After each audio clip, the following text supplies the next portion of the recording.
तो आज हमारे साथ में हैं उदयपुर से सोहा हुसैन मंसूरी, जिन्होंने 2025 में नीट क्रैक किया है। तो सोहा, आपका स्वागत है इस सेशन के अंदर। और आप बताइए सोहा कि आपकी कौन सी रैंक थी इस बार और कितने मार्क्स थे? सर, मेरी ऑल इंडिया रैंक 7784 थी और मार्क्स मेरे 562 थे। अगर लास्ट ईयर की बात करें सोहा 2024 में, तो मेरे को आपने बताया था कि आपके 647 मार्क्स थे। जी सर। लास्ट ईयर 647, इस बार 562, और रैंक में इतना बड़ा डिफरेंस तो आपको क्या लगा कि मतलब लास्ट ईयर और इस साल मतलब क्या चेंज हुआ? सर, पेपर टफ आने की वजह से रैंक कम मार्क्स से भी अच्छी रैंक मिली है, तो पेपर टफ आना एक बेनिफिट है। और आगे भी पेपर अगर टफ ही आता है तो जो कम मार्क्स पे जो रैंक इन्फ्लेमेशन होता है वो नहीं होगा, तो पेपर अच्छा था इस बार। तो ये सोहा की सफलता जो है वो मेहनत और दृढ़ निश्चय का परिणाम है। लास्ट ईयर जब सोहा आपके साथ के कुछ स्टूडेंट्स होंगे जो कॉलेज गए होंगे, जिन्होंने कॉलेज ज्वाइन कर लिया होगा, और जब आपको इस 647 मार्क्स पर कॉलेज नहीं मिला तो आपको कैसा लगा? सर, बहुत दुखी हो गई थी मैं और बहुत टाइम लगा था उस सैडनेस को ओवरकम करने के लिए। बट यही था कि अगर एक साल और मैं अच्छे से मेहनत कर लूँगी तो एक अच्छा कॉलेज ले पाऊँगी, इसीलिए। क्या कुछ स्टूडेंट्स आपके साथ के कहते नहीं थे कि अभी दोबारा क्यों प्रिपरेशन कर रहे हो? लास्ट ईयर जब 647 पे नहीं मिला, कितने मार्क्स बढ़ा लोगे ऐसे? सर, डर तो लगता ही था, बोलते भी थे कुछ फ्रेंड्स, बट ड्रीम था एमबीबीएस करने का, तो फिर एक जॉब तो बनता ही था। तो याद रखना सोहा कि ये दुनिया जिस पर हंसी है ना, उसी व्यक्ति ने इतिहास रचा है। यस। और सोहा ने एक इतिहास रच दिया है ना? तो सोहा जब प्रिपरेशन कर रही थी तो सबसे टफेस्ट फेज कौन सा लगा सोहा को इस प्रिपरेशन के ड्यूरेशन में? सर, जब 2024 का पेपर हुआ था उसके बाद 2-3 महीने का जो गैप मिल गया था ना, उसमें बॉडी बहुत ज्यादा लेजी हो गई थी, तो उस लेजीनेस को ओवरकम करने में जो टाइम था तो वो सबसे टफेस्ट टाइम था। अच्छा, सेशंस जब चालू हुए थे तब भी उस लेजीनेस की वजह से ढंग से फोकस नहीं कर पा रहे थे और लॉन्ग आवर्स की स्टडी नहीं कर पा रहे थे, तो उस लेजीनेस को ब्रेक करने का वाला टाइम सबसे ज्यादा टफ था। फैमिली मेंबर्स का कैसे और कितना सपोर्ट रहा सिलेक्शन में? सर, मम्मा डैडी ने तो हर एक चीज़, हर एक रिसोर्स प्रोवाइड किया जिससे सिलेक्शन हो सके।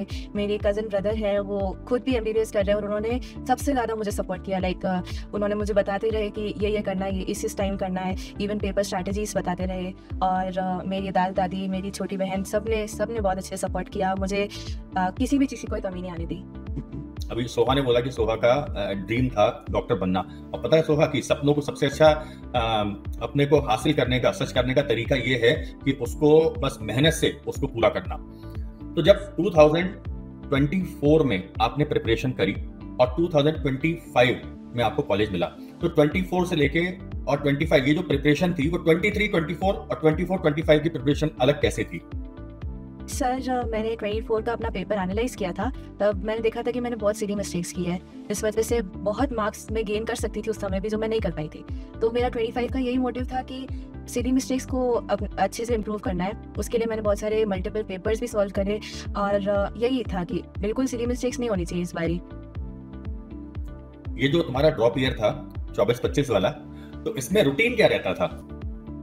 सर, रूटीन मैं ना सुबह उठते ही एक प्लानर बनाती थी जिसमें पूरे दिन का जितना भी मुझे कंप्लीट करना है वो सब मैं लिखती थी, तो उस हिसाब से मैं अपने प्लान्स को ऑल्टर करती रहती थी। और ऐसा कोई कंप्लीट ऐसा नहीं था कि इस समय से इस समय पढ़ना है, जो प्लान बनाया है वो रात तक बस कंप्लीट होना चाहिए, इस हिसाब से मैं हर दिन पढ़ती थी। एलन ऑनलाइन ने आपकी इस प्रिपरेशन की जर्नी में कैसे हेल्प की? सर, एलन की क्लासेस बहुत ज़्यादा इंटरैक्टिव रहती थी।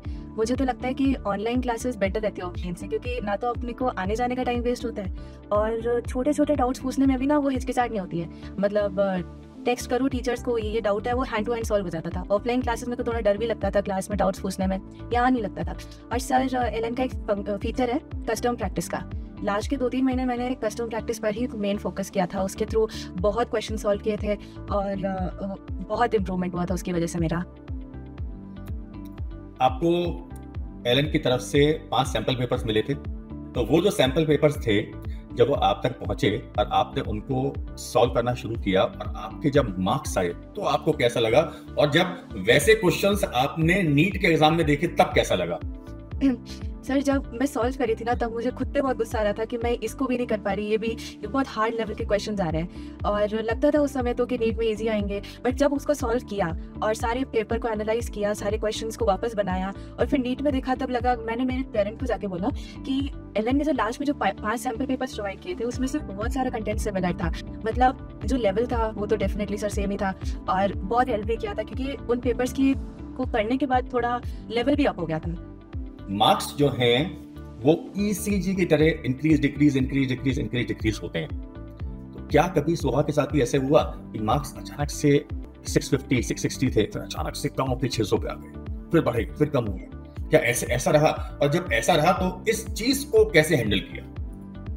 सर बहुत बार ऐसा होता था, एक पेपर में आई एम स्कोरिंग 660 प्लस और एक में 620 तक ही रह जाता था। तो सर उससे डीमोटिवेशन तो नहीं होता था क्योंकि पता था कि पेपर कभी हार्ड होगा तो मार्क्स गिरेंगे ही गिरेंगे।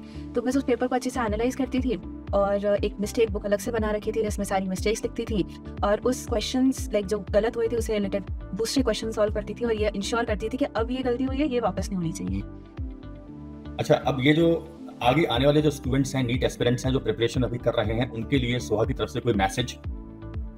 सर बस इतना बोलना चाहूँगी कि अगर ड्रॉप लेने का सोचा है तो अच्छे से पढ़ाई करना, सारे पेपर सॉल्व करना और कॉन्सेप्ट्स को पॉलिश करते रहना, कुछ भी नहीं छूटना चाहिए और सिली मिस्टेक्स अवॉइड करना, इम्प्रूव करते रहना, मिस्टेक्स एनालाइज करते रहना और at the end fruitful result होगा। चलिए सोहा, आपको बहुत बहुत शुभकामनाएं, बधाइयां, और सोहा के घर में भी सबको मेरी तरफ से बहुत बहुत शुभकामनाएं। Thank you so much sir. मिलते रहेंगे हम लोग, बातचीत करते रहेंगे। जी सर।